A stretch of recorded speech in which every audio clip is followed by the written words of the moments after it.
Eu sempre tive uma fascinação pela Elis cantando como nossos pais.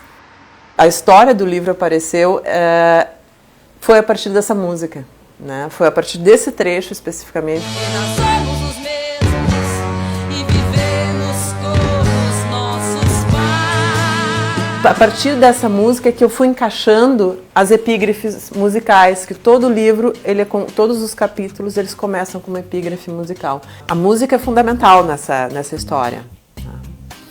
Então aqui eu vou mostrar algumas das que aparecem, das referências que aparecem. Então, no caso, os Beatles, né, que particularmente, esse disco, ela fala especificamente deste. Depois aqui a gente tem Nirvana, Smells Like Teen Spirit, particularmente. O Led Zeppelin. Pixies, que daí já é uma referência dos anos 90. Então, assim, eu fui mesclando referências do rock internacional com do rock nacional, principalmente na década de 80 e 90.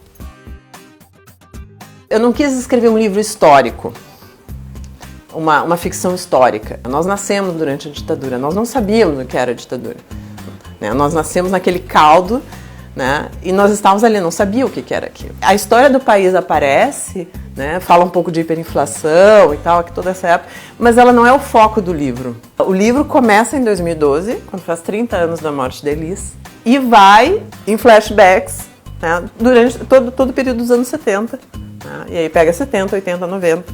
Né? E a vida deles é entremeada com alguns toques, algumas questões relacionadas à história do país, sim.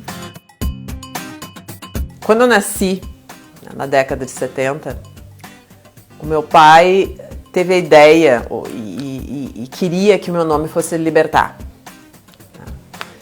E a minha mãe não quis. Então, essa história, eu pensava como teria sido a minha vida se eu tivesse esse nome, foi algo que eu usei no livro.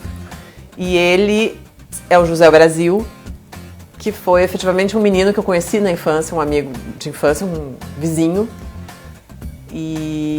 Então eu peguei essas duas questões relacionadas ao meu passado e utilizei no livro. Né? Então é José Brasil e a Libertad. A Libertad nasce um dia antes da promulgação do Ato Institucional número 5. Ela nasce em 68.